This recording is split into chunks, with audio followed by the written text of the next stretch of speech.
생각하면서 들어. 아침에 무지개가 뜨면 비가 오니 밤에 무지개가 뜨면 비가 오냐? 민재야 언제? 왜?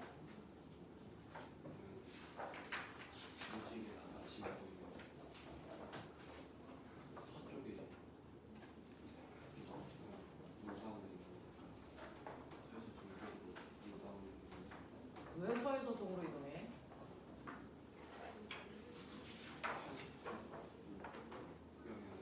맞죠?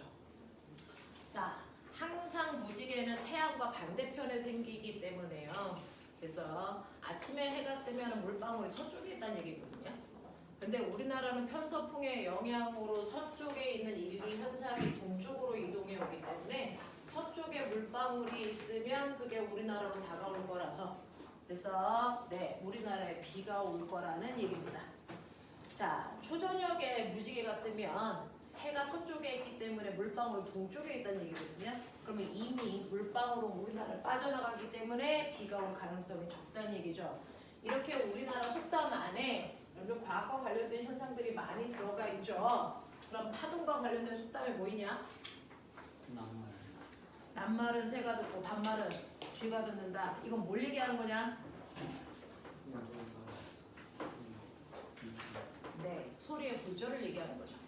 그래서 이런 식으로요. 우리 주변에서 파동과 관련된 얘기들을 조금 생각해 보실 필요가 있겠죠. 자, 이제 합시다. 여러분들은 앞부분에서 이제 역학과 관련된 것들을 다 하셨으니까 오늘은 선생님하고 파동과 관련된 얘기를 해요. 이제 한 달도 안 남았죠. 그래서 한 2, 3주 후에는 이제 첫 번째 불려가는 사람들이 나올 겁니다. 자, 그 중에서 가장 많이 물어보는 것 중에 하나가 파동이 뭐니? 이렇게 물어봐요. 그래서 도원아, 파동이 뭐니?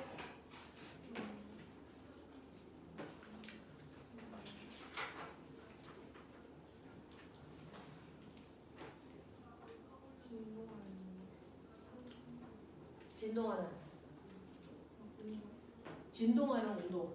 진동이 운동인데요. 다인아, 파동이 뭐니라고 물어보면 뭐라고 얘기하지? 하늘에서 발생한 진동이 주변으로 퍼져나가면서 네, 이렇게 얘기하셔야 돼요. 됐어? 네. 자, 파동이 뭐니라고 하면 하원에서 발생한 진동이 퍼져나가는 현상입니다. 라고 얘기하시는 게 맞는 거죠. 그래서 얘가 머리가 좋아서가 아니고 우리 주입식 교육이거든요. 한 100번쯤 했거든요. 됐어? 자, 그래서 파동은 하원에서 발생한 진동이 퍼져 나가는 현상입니다. 라고 얘기하죠. 자, 그럼 실제로 이렇게 파동이 퍼져 나갈 때요. 실제로 이동하는 게 뭐니? 문세연. 네. 실제로 파동이 퍼져 나갈 때 이동하는 건 에너지만 이동합니다. 그럼 매질은요? 자, 문장을 만드셔야 돼요. 제자리에서 진동만 합니다. 되겠니? 이러한 파동 중에서 우리가 주변에서 볼 수 있는 다양한 파동들 있죠. 소리도 있고 지진도 있고 물결도 있고 빛과 같은 아이들도 파동입니다. 되겠어? 자, 희민아, 파동을 분류해봐. 저기에 있는 파동들을 분류해보세요.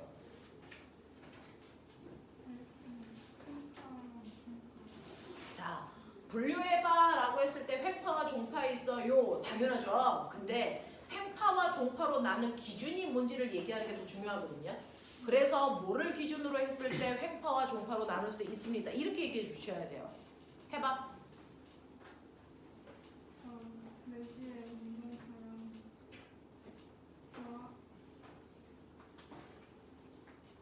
수직 자, 매질의 이동 방향과 누가 수직일까요? 매질의 진동 방향과 파동의 이동 방향이 수직인 횡파와 매질의 진동 방향과 파동의 진행 방향이 나란한 종파로 나눌 수 있습니다. 그쵸. 됐어. 자, 이러한 파동들이 있는데 이러한 파동들을 우리는 뭐 할 수 있다? 분류할 수 있다. 그래서 출석 면담에서 맨날 물어보는 순서가 있어요. 파동이 뭐니? 그렇다면 파동을 분류해봐 라고 얘기하시는 거거든요. 되겠어? 그래서 파동이라는 건 파월에서 생긴 진동이 퍼져나가는 현상인데 이러한 파동은 두 가지 기준으로 분류할 수 있습니다. 그래서 그 중에서 첫 번째 희민이가 얘기한 게 첫 번째 기준입니다. 여러분들이 얘기하는 것처럼 에너지는 이동하고 매질은 진동한다 그랬잖아요. 그 에너지의 이동 방향과 매질의 진동 방향 사이의 관계에 의해서 분류할 수 있는 거죠. 그래서 첫 번째는 파동 에너지의 진행 방향과 매질의 진동 방향 사이의 관계에 의해서 나눌 수 있는데 이 두 개의 방향이 나란하다면 종파라고 할 거고요. 이 방향이 수직하다면 횡파라고 할 거야 라고 얘기하시면 되는 거죠. 그 중에서 희민아 종파에 뭐이니? 소리. 또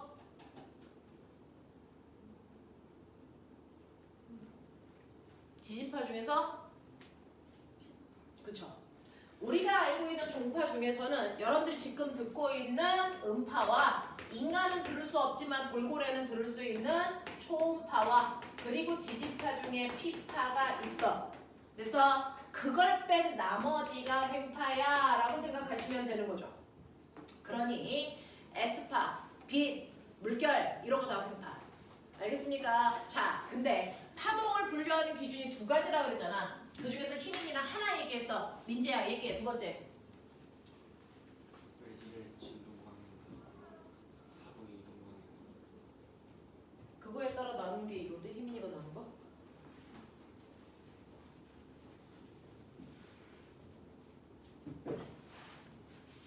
박세현 두 번째.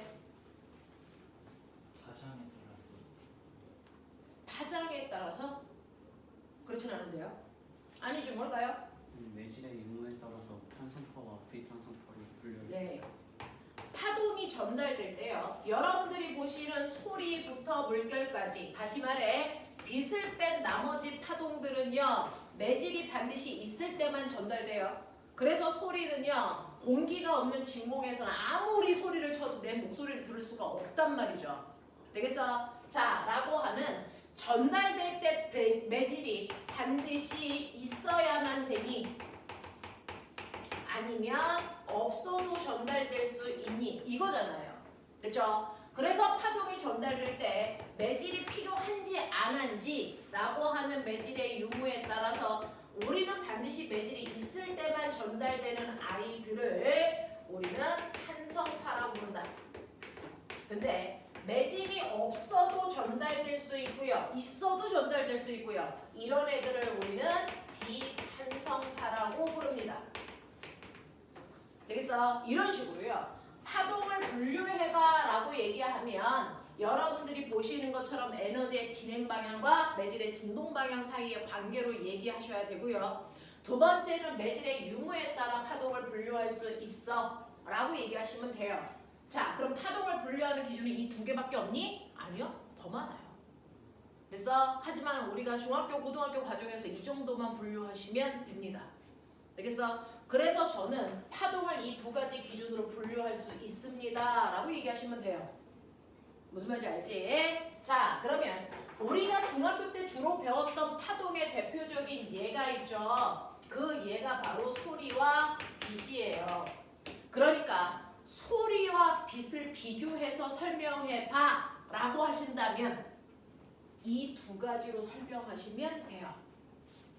됐니? 자, 그럼 천유찬 얘기해봐. 소리는?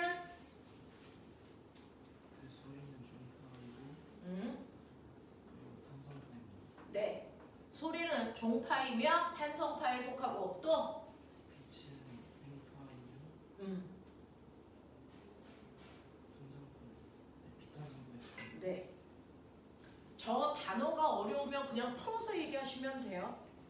되겠어? 자, 그래서 이 기준에 입각해서 소리와 빛을 분리한다면 소리는 종파에 해당되며 반드시 매질이 있을 때만 전달되는 탄성파입니다. 거기에 비해서 빛은 횡파이면서 매질이 없어도 전달되는 비탄성파에 속합니다. 이렇게 하시면 돼요. 그래서 빛과 소리는 파동이라는 공통점 빼고는 공통점이 하나도 없어요. 그래서 파동 안에서 가지고 있는 성격이 전혀 다르다라고 하는 거 머릿속에 넣으시면 되죠. 자, 근데 우리가 이러한 파동이요. 그럼 파동은 어떤 구조를 가지고 있니? 라고 하면 파동의 구조를 5개로 설명할 수 있었어요. 됐죠? 그걸 우리가 파동 중에 팽파의 구조를 그려놓고 설명했었죠. 맞냐? 자, 이 파동의 구조 5개 얘기하라 그러면 꼬맹아 파장이 뭔지 정의할 수 있어야 돼. 준모야 뭐라고 하니? 파장은? 같은 이상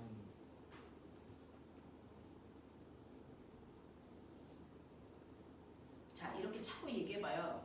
내가 알고 있는 것 같아도 그걸 말로 표현할 수 없다면 아는 걸 표현할 수 없거든요. 자꾸 말로 하셔야 됩니다. 그래서 속으로 하시면 안 돼요. 네, 중얼중얼 하셔야 됩니다. 주모해.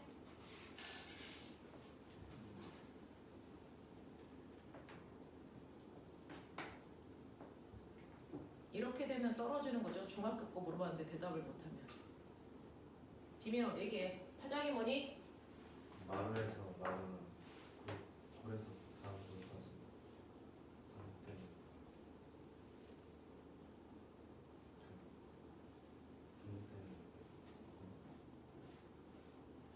그 반복되는 뭔지를 모른다는 게 티가 났거든요. 그럼 떨어지는 거죠. 어쩌려고? 현진아 얘기해. 같은 이상 때까지 자, 파장은요. 같은 위상이 반복되는 최단 거리입니다. 됐어? 말끝 흐리지 마라. 자신감 없는 것처럼 보인다. 되겠어? 같은 위상이 반복되는 최단 거리를 우리는 파장이라고 합니다. 그럼 꼬맹아, 같은 위상이 반복되는 최단 시간은 뭐니? 시간은 뭐니? 주기. 주기입니다. 됐어? 그러니까 주기가 뭐니라고 물어봤을 때 지금처럼 대답할 수 있으셔야 돼요. 되겠니? 두 번째는 주기는요. 같은 위상이 반복되는 최단 시간입니다. 그래서 파장과 주기는 거리냐 시간이냐 그 차이인 거예요. 되겠어? 자, 그러면 이러한 주기라는 건 결국은 마루에서 마루까지, 골에서 골까지 다시 말해 한 번 진동하는 데 걸린 시간이 주기인 거잖아요. 됐어? 1회 진동하는 데 걸린 시간이 주기라면 거꾸로 1초라는 시간 동안에 진동하는 횟수 진동수입니다. 그걸 말로 할 수 있어야 된다고요. 여러분들이. 됐어? 진동수는 1초 동안 진동한 횟수입니다. 라고 얘기하셔야죠. 됐죠? 진폭이 뭐니? 민재야. 진폭이 뭐니? 파동의 중앙에서 마루나 골까지 높이. 네. 파동의 중심에서 마루 또는 골까지의 높이를 얘기합니다. 이제 이게 중학교의 정의죠. 자, 근데 그거를 조금 고급지게 얘기하면 뭘까요? 매질이 이동한 최대 변이요. 알겠습니까? 네. 자, 여러분들이 알고 있는 진폭은요. 매질의 최대 변이를 얘기해요. 그래서 그게 중학교 때 배웠던 파동의 중심에서 마루 또는 골까지의 높이를 얘기합니다. 이렇게 얘기하는 거예요. 되겠지? 자, 그 다음에 마지막 5번째가 파동의 속력이죠. 자, 파동의 속력과 하는 식 불러. 보이는? 네. 모든 파동은, 모든 속력은 시간분의 거리잖아요. 시간분의 거리. 눈에 보이죠? 되겠어? 그래서 파동의 속력을 구하는 식이 주기분의 파장이고요. 주기분의 1이 진동수와 같죠? 그래서 F 람다예요. 라고 하는 식이 만들어지는 거죠. 그래서 파동의 속력은 T분의 람다 또는 F 람다로 계산할 수 있습니다. 라고 하는 거 여러분들이 기억하고 계셔야 되겠죠? 자, 근데 이러한 구조를 가지고 있는 게 소리와 빛이라고요. 맞죠? 자, 근데 우리가 중학교 1학년 때 미친 듯이 배웠다. 소리에는 3가지 요소가 있다고. 맞냐? 박세연 얘기해. 소리의 3요소. 색이, 소리의 세기요. 높이, 소리의 높이. 파형. 그쵸? 그거를 파형이라고 안 하고 소리의 맵시라고 부릅니다. 알겠어? 자, 소리의 3요소 N은 소리의 세기가 정확한 표현이고요. 이 의미가 소리의 크기를 얘기하는 거죠. 정식 용어는 세기예요. 그래서 소리의 세기, 그 다음에 소리의 높낮이, 그 다음에 소리의 맵시가 있어요. 자, 근데 이 3가지가 파동의 5요소, 얘네들에 의해 결정되는 거겠죠. 되겠니? 자, 준모야. 소리의 세기를 결정하는 게 뭐지?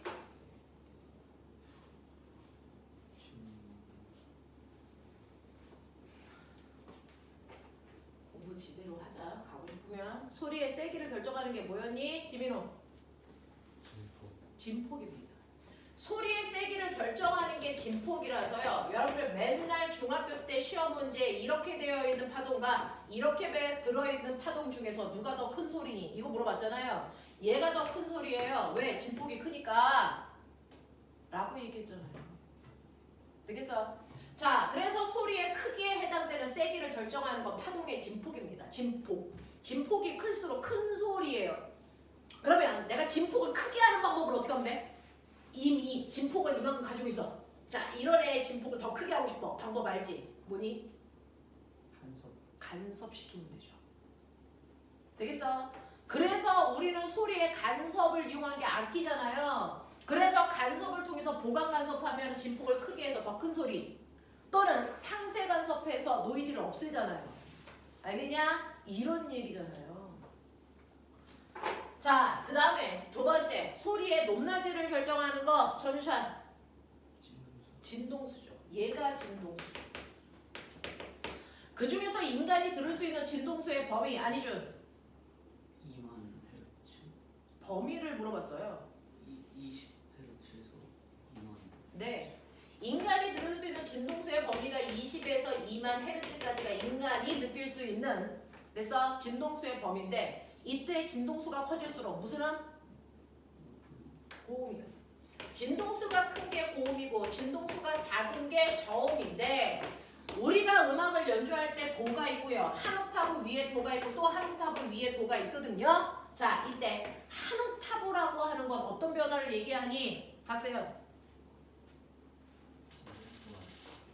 진동수가. 그쵸.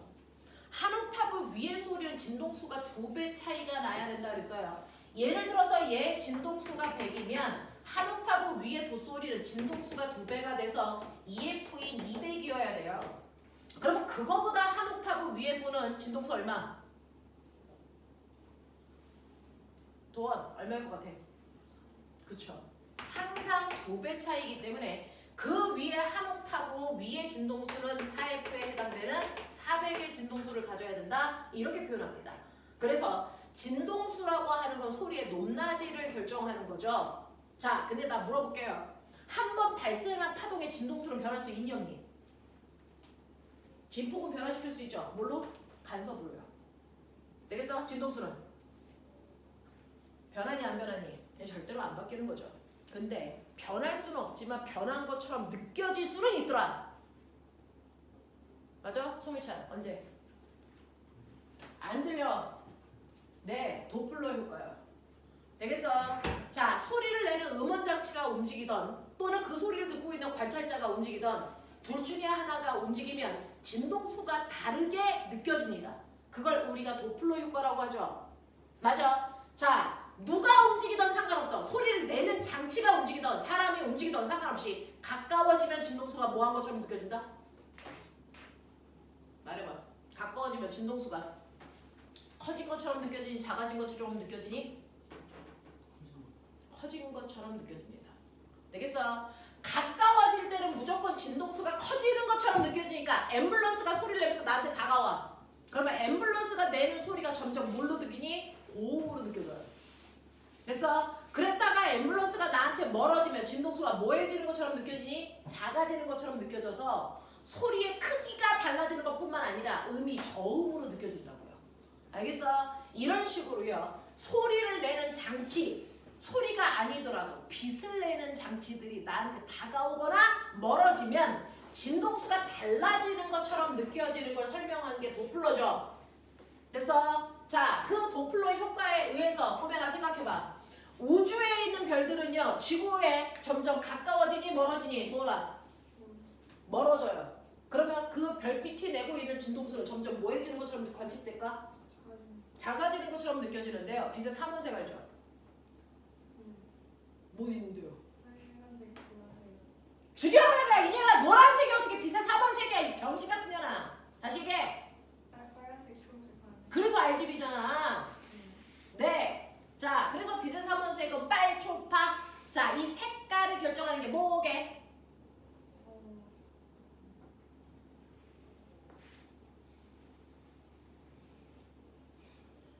죽여버려.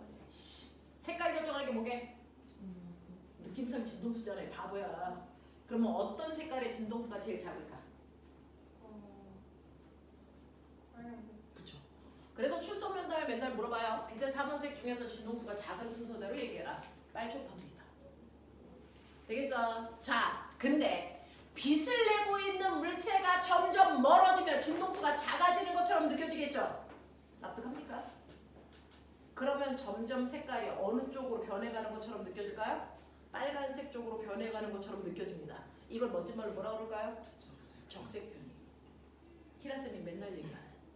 되겠어? 별이 만약에 나한테 다가온다면 진동수가 커지는 것처럼 느껴지겠죠?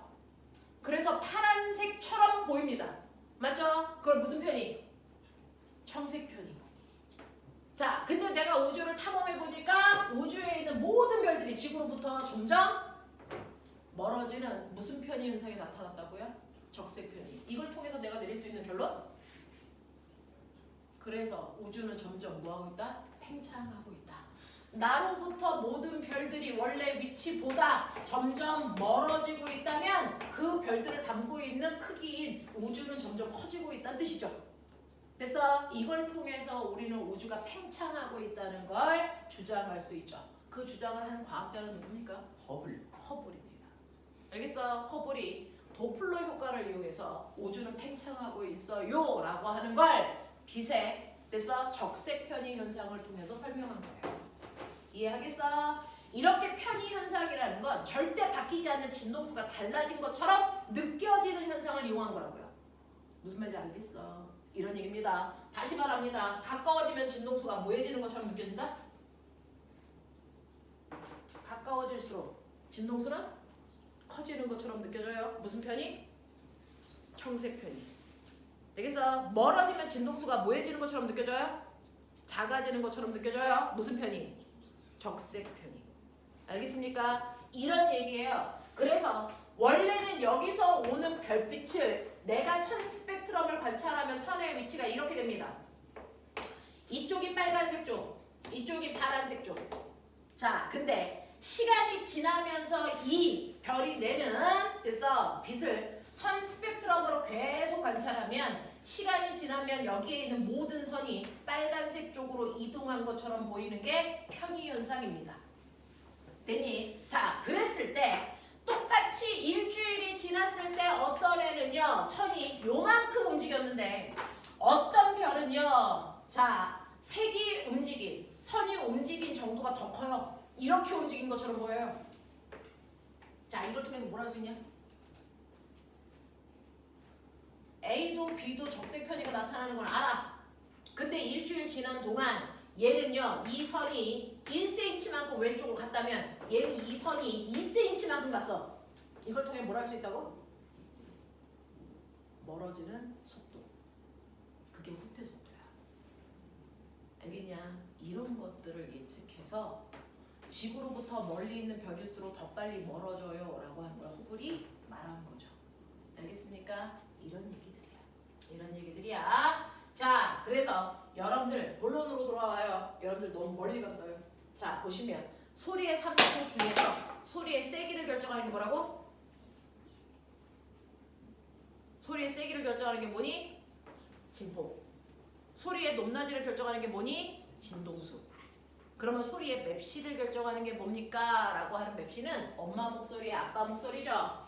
자, 우리가 음악을 연주해서 들으면 피아노 소리인지 바이올린 소리인지 구분할 수 있는 거. 피아노 소리의 파형이 이렇게 생겼다면 바이올린 소리의 파형은 이렇게 생겨서 똑같은 음을 내더라도 파동의 떨림 구조가 다르게 나타나요.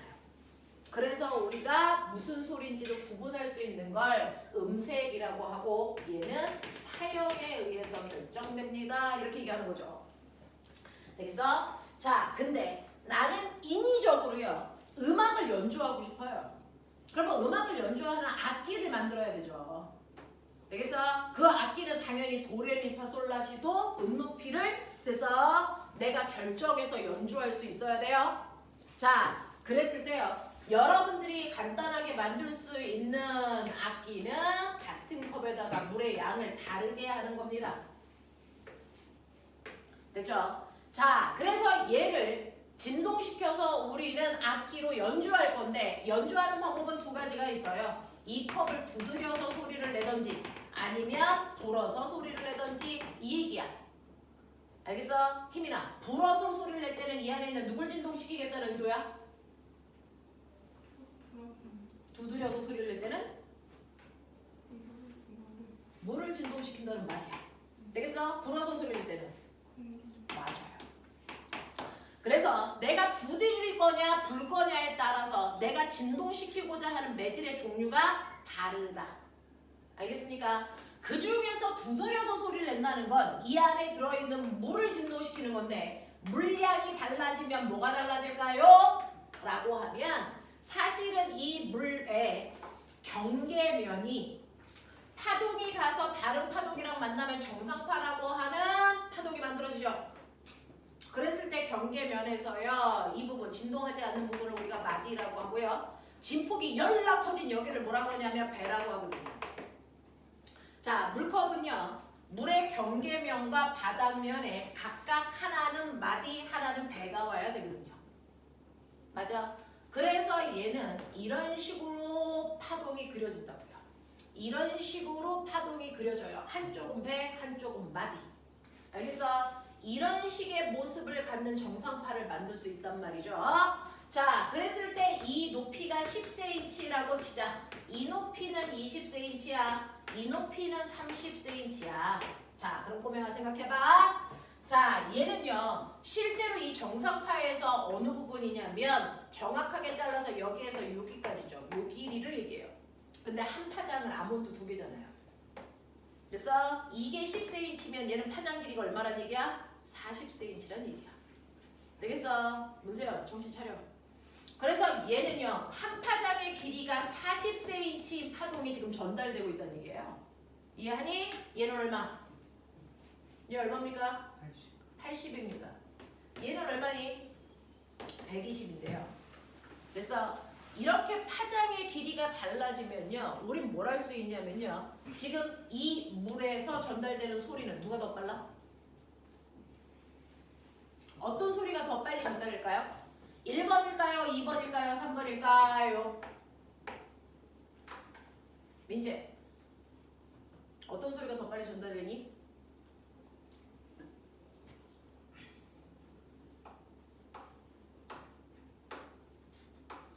다시 물어보죠. 파동의 속력은 뭐에 의해 결정됩니까?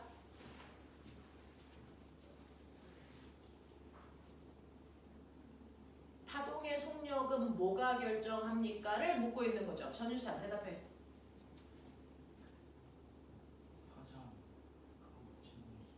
는 계산하는 거고요. 파동의 속력을 결정하는 거 그게 아니잖아요. 너네 이렇게 대답하면 안 가겠다는 뜻이야. 강준모 얘기해. 너 그따위로 얘기할래? 문장으로 대답하라 그러지. 파도의 속력을 결정하는 것은 매질이 뭐요? 매질의 상태. 네. 파동의 속력을 결정하는 건 그 파동이 어떤 상태의 매질을 지나가느냐가 중요한 거죠. 되겠어? 그래서 파동의 속력을 결정하는 건 진동수가 아니야. 파장 길이도 아니야. 그 속력이 빨라져야 돼, 느려져야 돼. 이거 결정하는 건 그 파동이 지나고 있는 매질의 상태와 성질에 의해서 결정되지 않니?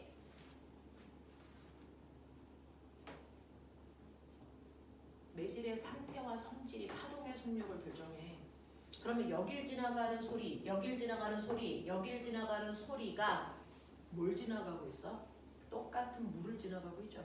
속력이 어때야 될까? 같아야 된다는 얘기예요. 그걸 알아야 이걸 해결하죠.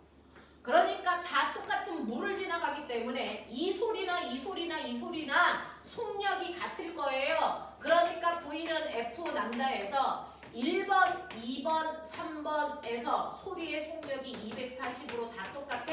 이런 느낌이에요. 그래서 속력이 같아야 된단 말이야. 근데 얘네들의 파장 길이가 어떤 줄 아세요? 첫 번째 1번은 파장 길이가 40이라고요. 얘 80이고요. 얘 120이라고요. 그걸 통해서 난 뭘 알 수 있어요? 여기를 통과하는 진동수를 알 수 있어요. 그래서 얘는 진동수가 얼마여야 되니? 6. 얘는 얼마여야 되니? 3. 얘는 얼마여야 되니? 2요. 무슨 말인지 알아? 그러니 같은 매질을 통과할 때는 속력이 일정해야 되기 때문에 파장 길이가 길어지면 진동수는 무조건 짧아진다는 얘기죠. 근데 보시면 파장 길이 누가 결정해요? 매질의 양이요. 매질의 양이 많으면 파장 길이가 길어지니까 진동수가 작아져요. 그러니까 매질의 양이 많을수록 저음을 만들고 있다는 얘기예요. 맞아? 매질의 양이 작을수록 고음을 만들고 있다고 판단할 수 있다고요. 왜? 같은 매질이면 속력이 같으니까 그래요. 얘들아, 어려운 문제 푸는 것들은 이제 그만하셔야 돼요. 그거 안 물어봐요. 그거 안 물어봐요. 기본을 말로 설명할 수 있어야 돼요. 어려운 문제 안 물어보는데 나는 어려운 문제 풀 수 있어요. 그게 어떻게 장점이 돼? 안 물어보는데 기본을 해. 자, 그래서 이런 식으로요. 매질, 같은 매질을 통과할 때는 속력이 같기 때문에 파장 길이를 다르게 하면 그래서 그거에 의해서 진동수가 바뀐다. 그래서 여러분들 기타를 연주하던 바이올린을 연주하던 내가 코드를 잡을 때 그래서 남아있는 줄의 길이를 네가 코드를 잡으면 길이를 다르게 하는 거야. 그래서 매질을 짧게 하고 길게 하고 되겠니? 그것 때문에 도레미파솔라시도 음이 나온다고요. 알겠습니까? 그렇게 연주하고 있어요. 자, 불어서 소리를 낼 때는 공기를 진동시키는데요. 똑같습니다. 이 안에 있는 공기의 양이 이만큼, 얘는 공기의 양이 이만큼, 얘는 공기의 양이 이만큼이야. 그럼 이제 알겠죠? 힘이랑 어느 쪽이 고음이야? 몇 번? 그쵸. 얘는 3번이 고음 2번 1번이고요. 얘는 1번이 고음 2번 3번이라고. 알겠습니까? 그랬을 때 이 물량을 얼마나 조절하면 한 옥타브 윗소리가 나는지 이런 것들도 탐구해보는 아이들도 있었어요. 되겠냐? 이렇게 된다고요. 자, 그렇다면 이 길이 차이, 매질의 길이 차이를 이용해서 도레미파 솔라시도를 만들 수 있다는 얘기네? 맞아? 그래서 만들어 놓은 게 뭐니? 실로폰이죠. 그래서 여러분들이 어렸을 때 미친 듯이 연주했던 실로폰이라는 게 같은 금속의 길이를 다르게 잘라놓은 거예요. 도레미파 솔라시도에 맞춰서. 맞냐? 그러면 1번, 2번, 3번 중에서 누가 고음이니? 민재. 1번이죠.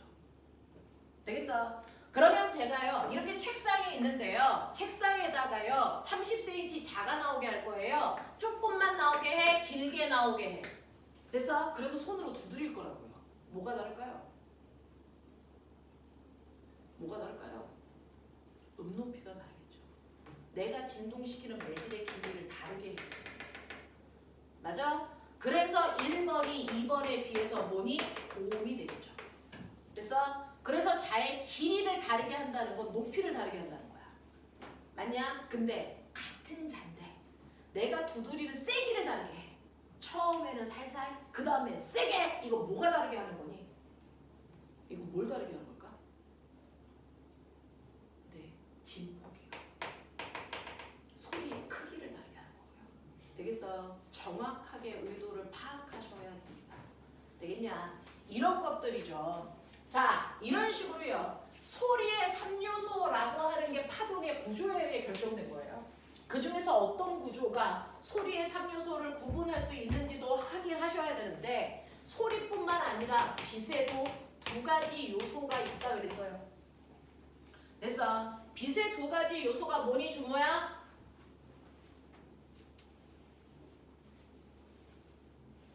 아니죠. 뭐 있어? 밝기와 색깔이요.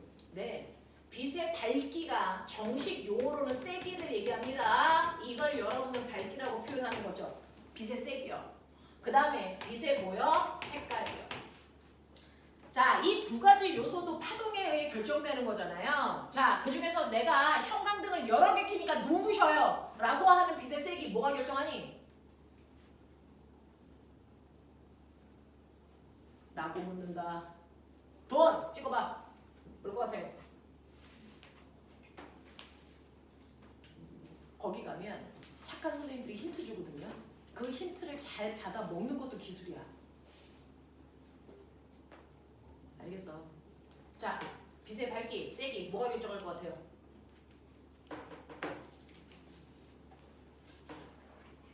다시 올 것 같습니까? 찍어. 자, 진동수가 아니고요. 세기 보이세요? 진폭입니다. 그래서 소리의 세기도 빛의 세기도 진폭에 의해 결정됩니다. 알겠냐? 이런 얘기입니다. 자, 그 다음에 색깔이요. 아까 네가 얘기했잖아. 색깔이요. 빛의 3원색 뭐라고?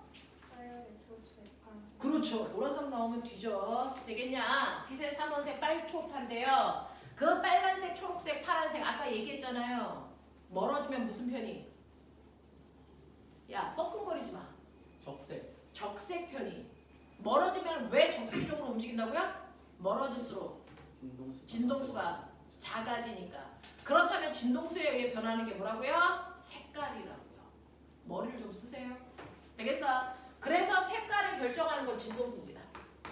알겠냐? 그 중에서 진동수가 가장 큰 순서대로 쓰면 파란색이 빛의 3원색 중에 진동수가 제일 커. 이거 계속 면접에서 물어보거든요. 진동수가 큰 순서대로 말해보라고요. 그래서 파, 초, 빨이에요. 그럼 꼬맹아, 파장이 긴 순서대로 얘기해봐. 뭐냐? 파요. 네, 빨, 초, 파죠. 왜요? 아까 말씀드렸죠. 속력이 일정하기 때문에. 진동수와 파장은 무슨 관계가 있다고요? 반비례 관계가 있다고요. 기억납니까? 반비례 관계가 있다는 얘기야. 진동수가 크다는 얘기는 파장이 짧다는 얘기라고. 같은 말이라고. 알겠어? 이렇게 얘기하는 거야. 되겠습니까? 자, 이런 식으로 소리와 빛을 파동의 구조로 설명할 수 있으셔야 된다고요. 되겠어? 자, 그러면 파동의 기본적인 구조들은 알고 계세요? 자, 그러면서 나 궁금한 게 있는데 파동의 속력은 변하죠? 뭐에 따라 바뀐다고? 뭐? 내질의 상태가. 그러니까 파동의 속력을 결정하는 건 매질의 상태나 성질이라 그랬지? 그렇다면은요, 꼬맹아, 너네 중학교 교과서예요. 여기 바닷물이에요. 여기는 얕은 물, 여기는 깊은 물. 여기서 물결이 발생해요. 어디서 빨라요? 힘이나 어디서 빨라? 얕은 물, 깊은 물. 아니면 똑같아? 지랄, 깊은 물. 자, 물결이 발생하면요, 출렁출렁 하는데 물은요, 물방울들끼리 잡아당기는 응집력이 세잖아요. 그러니까 지 혼자 안 올라가고 밑에 있는 물방울 끌고 올라간다고요. 되겠어? 그래서 물 밑에도 물결이 같이 발생합니다. 물 밑에도 물결이 발생하는데 얕은 물은 금방 땅이랑 부딪히니까 마찰 때문에 잘 못 밀려가요. 그래서 얘는 속력이 느려진다고요. 알겠어? 그래서 물은요, 깊은 물에서 전달되는 속도가 얕은 물에서 전달되는 속도보다 훨씬 빨라요. 바보 새끼들. 그러면 깊은 물에서는 파도가 전달되는 속도가 빠르고요. 얕은 물은 느리다 그랬잖아요. 그러면 우리는 V는 F 남다인데 깊은 물에서의 속력은 빨라서요. 꼬맹아 100이었다고 치자. 얕은 물에서의 속력은 느려져서 50이었다고 치자. 그럼 속력이 바뀐다는 얘기는 사실은 F남다 곱한값이 달라졌다는 얘기잖아요. 그러면 이때 바뀌는 게 뭘까요, 희민아? 화장. 파장 길이만 바뀌어요. 진동수는 바뀔 수 있다고 없다고? 없다고. 절대 없다고. 됐어. 한 번 발생한 파동에 진동수는요. 반사를 하던 굴절을 하던 무슨 짓을 하던 절대로 바뀌는 게 아니거든요. 단지 변한 것처럼 느껴지는 것뿐이에요. 알겠어? 진동수는 절대로 변하지 않고 얘를 한 번 발생한 진동수를 그대로 가져가요. 그러니까 깊은 물에서 진동수가 50이었으면 얕은 물에 와도 진동수는 50이라고요. 반사를 해도 안 바뀌어. 굴절을 해도 안 바뀌어. 진동수는 절대 바뀌는 거 아니야? 보명아, 진동수가 안 바뀐다는 얘기는 누가 안 바뀐다는 얘기일까? 같은 말. 매질의 종류. 지랄하지 말고 이씨. 매질의 종류가 바뀌었으니까 속력이 바뀌었겠지. 진동수가 안 바뀐다는 얘기는요. 누가 안 바뀌고 있다는 얘기야? 주기요. 진동수의 역수가 주기잖아요. 되겠어? 그러니까 파동이 발생을 해서 반사를 하던 굴절을 하던 진동수 주기 이거 안 바뀌는 거라고요. 바뀌는 건 속력에 따라 파장 길이만 바뀌는 거야. 무슨 말인지 알겠어? 그러니까 깊은 물에서의 파장 길이가 2였다면 얕은 물 되면 파장 길이가 짧아지네? 이런 얘기야. 알겠어? 그러니 우리는 밖에서요. 얘가 넘실넘실하는 마루공을 보잖아요. 됐어? 그래서 깊은 물에서는 파장이 길고요. 얕은 물에서 파장이 짧아요. 그래서 같은 위상끼리 연결해 놓은 게 파면이잖아. 파면. 파면을 이렇게 그려놓으면 이 파면 사이의 간격이 한 파장 길이잖아. 그래서 그 한 파장의 길이가 가면서 점점 짧아지면 속력 느려졌네? 이거 예측해야죠. 여기 속력이 빠르네? 예측해야죠. 파장 길이가 니꼴 속력이에요.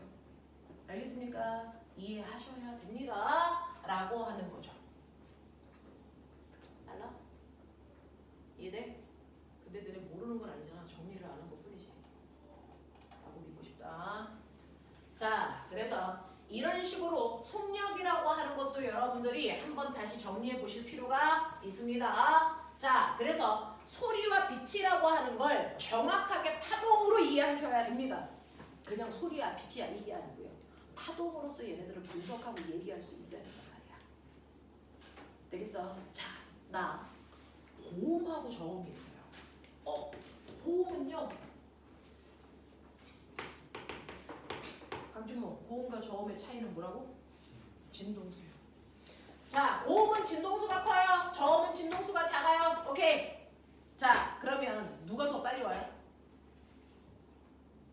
누가 더 빨리 전달돼요? 여기서 네가 얘기하고 있어. 그럼 내가 들을 거야. 내 귀에 너의 고음이 먼저 오니 저음이 먼저 오니? 지랄한 거지. 그럼 노래를 부르는데 고음음이 먼저 오고 저음음은 나중에 들리니 너는? 근데 속력을 결정하는 게 뭐라 했다고요? 매질의 종류예요. 고음이든 저음이든 같은 매질을 통과하고 있는데 속력이 왜 달라? 같다는 얘기를 지금 반복하고 있다.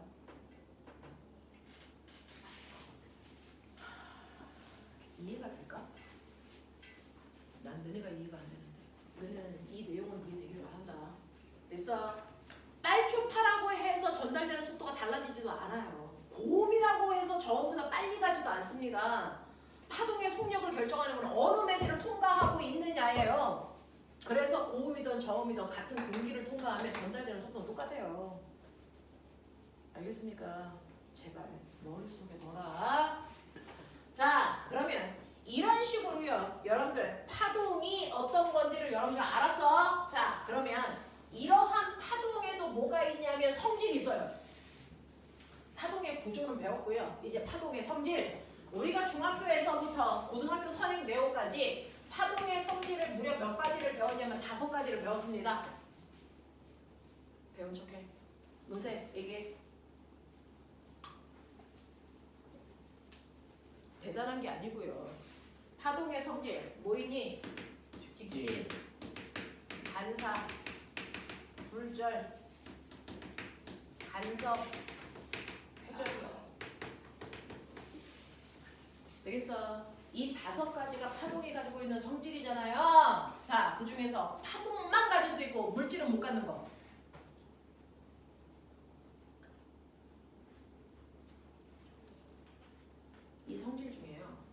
일부는 파동이든 물질이든 다 가질 수 있어요.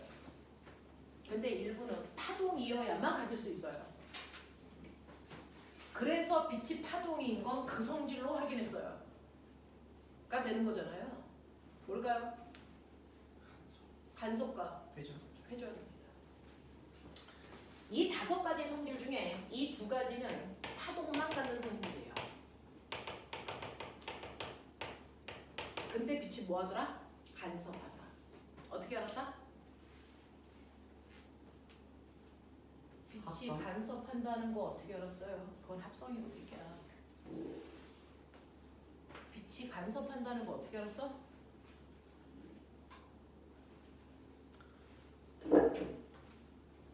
빛의 파동을 증명한 과학자가 있는 건데요. 자, 빛의 파동성을 증명한 과학자가 누굴까요? 토마스 영.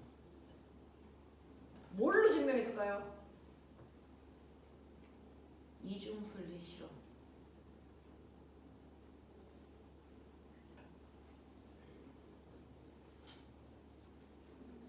그 눈빛은 뭐야? 처음 듣는 것과 같은 그 눈빛은 뭐야? 아, 처음 듣는구나.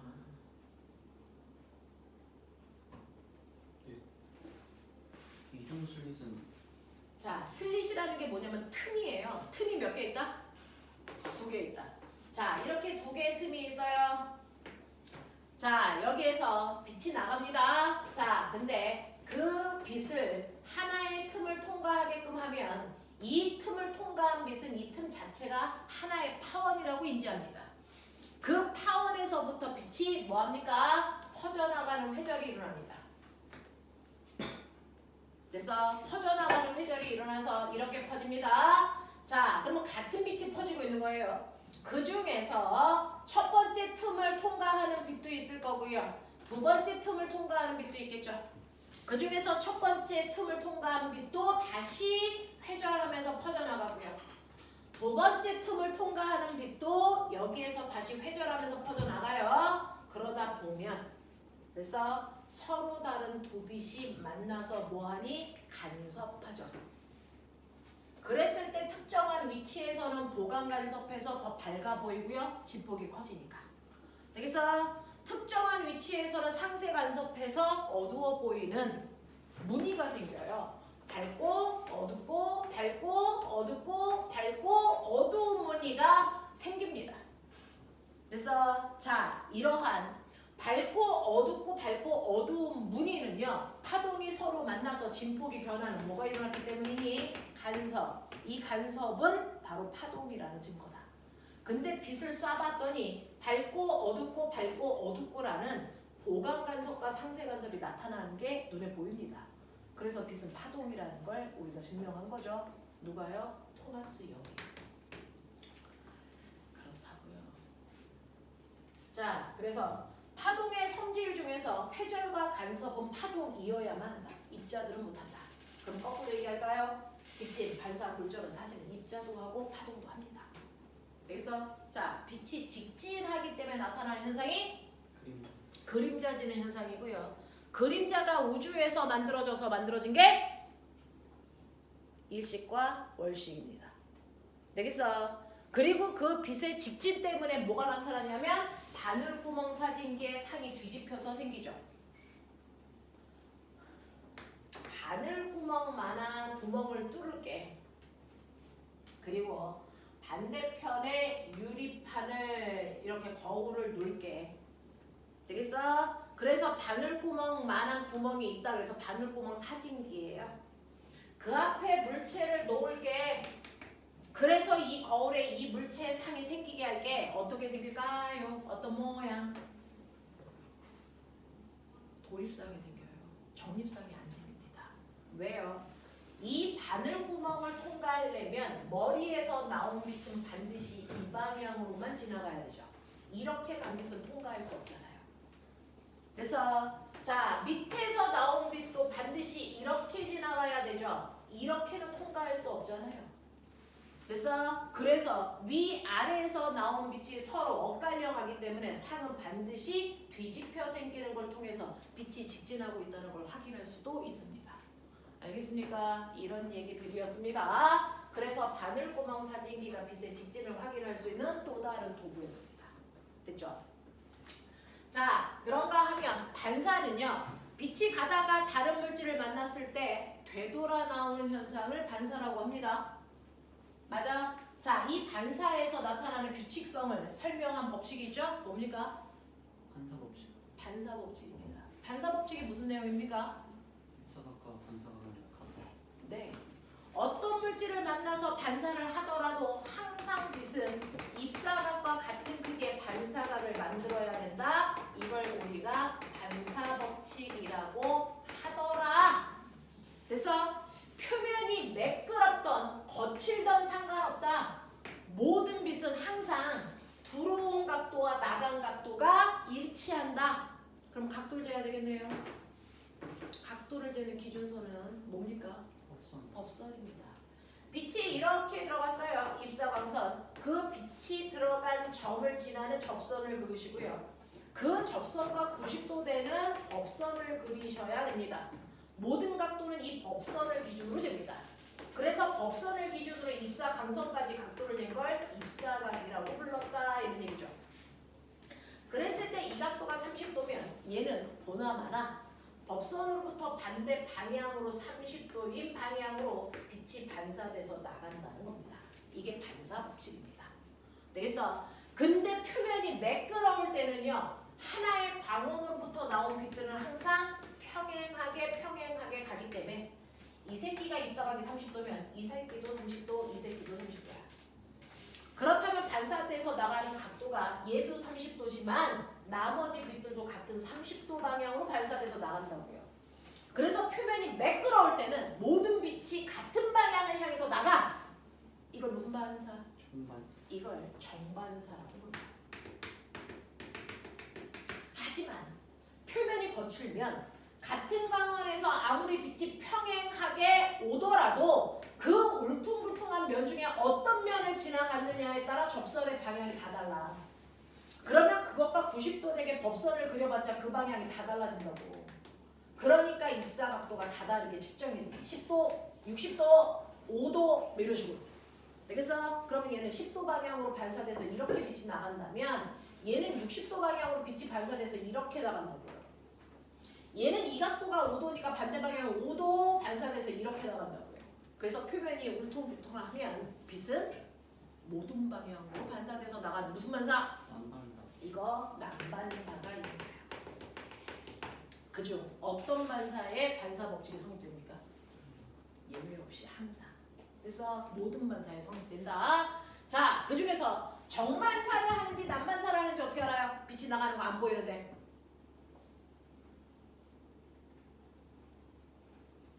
정반사를 하는지 난반사를 하는지 어떻게 알아요? 여러 곳에서 다 보이는 난반사고 한 곳에서만 보이는 정반사. 한 곳에서만 뭔 말이야? 자, 이렇게 정반사는요. 빛이 한 방향으로 나가기 때문에 주변의 경치가 뭐 한다고요? 비친다고요. 그게 뭐예요? 거울이요.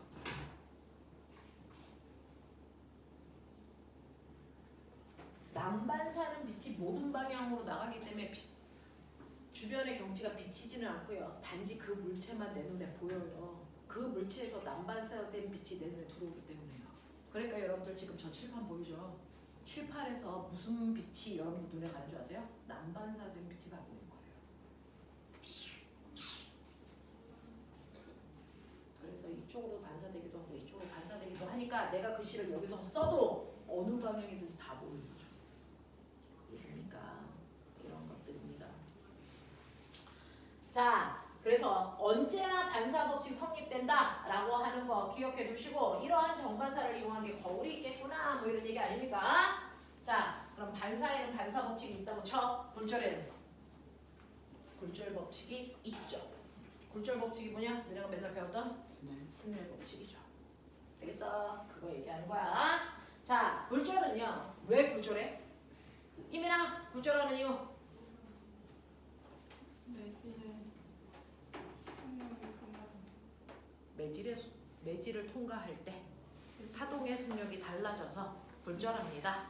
라는 얘기겠죠.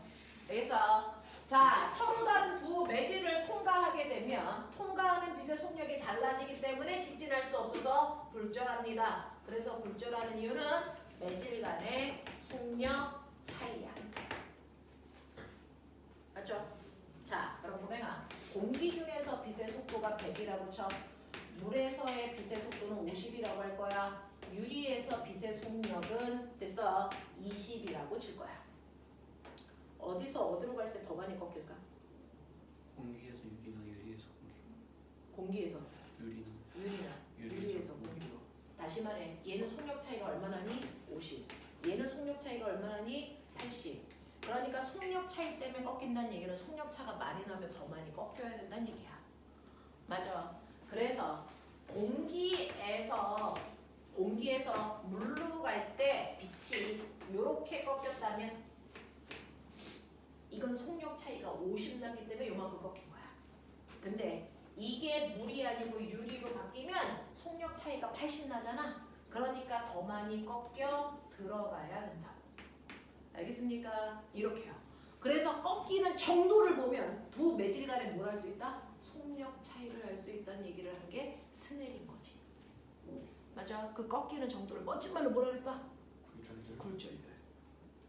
되겠어? 자, 그 굴절율 중에서 보면은 절대 굴절율 알지? 상대 굴절율 알지? N 공기 이렇게 써져 있으면 공기의 절대 굴절율 이런 뜻이야. N 물의 절대 굴절율, N 유리의 절대 굴절율 이렇게 표현한단 말이야. 자, 근데 절대 굴절율은 무조건 공기에서 그 매질로 갈 때 꺾이는 비율을 나타낸 거야. 맞지? 그러니까 얘는 공기에서 공기로 갔대. 꺾일까 안 꺾일까? 안 꺾이겠죠. 그래서 얘는 절대 굴절율이 1입니다. 되겠어? 자, M 물은요 공기에서 물로 갈대요. 됐어? 그랬을 때 꺾이겠죠. 자, 그랬을 때 꼬명아 빨리 봐. 자, 공기보다 물에서의 속력이 몇 배? 몇 배? 2배 느려졌죠. 됐죠? 그럼 얘는 절대 굴절율이 얼마다? 있다. 그래서 속력이 절반으로 줄었어요. 그래서 속력이 2분의 1이기 때문에 절대 굴절율은 2라고 하겠대. 이해돼? 그러면 속력이 몇 분의 1로 주니? 5분의 1로 줄죠. 그러면 유리의 절대 굴절율을 얼마로 써야 되니? 5로 써야 된다고요. 알겠어? 그러면 절대 굴절율의 숫자가 큰 I일수록 더 뭐한 매질? 더 느리다는 뜻이다. 알겠어? 절대 굴절율의 숫자가 클수록 더 느리네? 이런 뜻이야. 이해되겠지? 이해되겠지? 자, 그래서 이런 식으로 빛이 꺾이는 건 속력차가 있기 때문에 꺾이는데 속력차가 더 많이 나면 더 많이 꺾여야 된다는 얘기야. 알겠어? 그래서 우리는 꺾인 비율을 가지고 두 매질의 속력을 구할 수도 있다고. 알겠냐? 그 짓 한 게 스넬이고. 알겠냐? 이런 얘기죠. 자, 근데 저는요 시간이 별로 없으니까 1분 남았거든요. 자, 공기 중에서 빛이 이렇게 오다가요 1분은 반사되고 1분은 굴절했잖아. 자, 이때도요 나 각도 재고 싶어서 똑같이 법선 그려요. 그 법선으로부터 입사각, 반사각, 그리고 굴절각. 알죠? 자, 이때요 입사각은 반사각과 반드시 같아야 된다. 반사 법칙. 되겠어? 굴절각은 지금 뭐하다? 입사각보다? 박세현 빨리 얘기해. 입사각보다. 왜? 그럼 내가 물어볼게요. 언제나 이 굴절각은 입사각보다 작아야 된다. OX. 왜? 그럼 언제만 적어?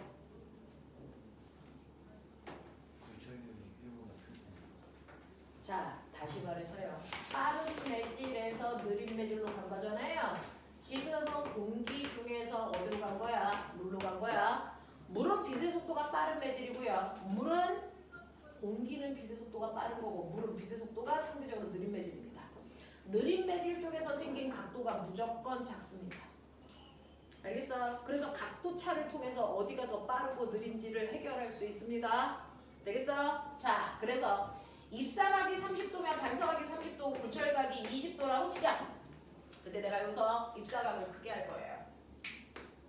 입사각을 40도로 크게 해서 반사각 40도겠죠? 반사 법칙 때문에 굴절각은 커집니까? 작아집니까? 그대로입니까?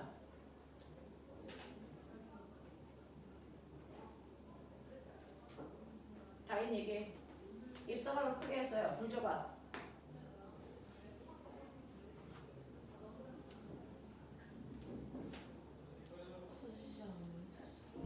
반드시 언제나 예외 없입니다. 되겠어?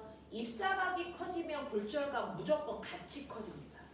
알겠어? 그래서 얘가 30도 이런 느낌이야. 알겠어? 예외 따위는 없다. 자, 그래서 아까요 우리요 어디까지가 문제 풀었는지 알죠? 어디까지 문제 풀었냐? 23쪽까지 풀었습니까? 자, 그러면 30페이지까지 문제 풀어오시는 거 숙제입니다. 여기까지 하죠. 눈물이 신경 쓰여서는 쉽니다. 노래는 아니에요. 독불에서 지능수가 변해? 맹놀이로 지능수가 변해? 공부를 제대로 해라. 뭐라고? 다음 수업이 뭐냐고? 그거는 시간표를 가지고 있는 은행 알지 내가 알지는 않을 텐데. 저번이랑 그대로. 야, 시간표 바뀐 거 카톡방에 올렸는데 뭘 질문해?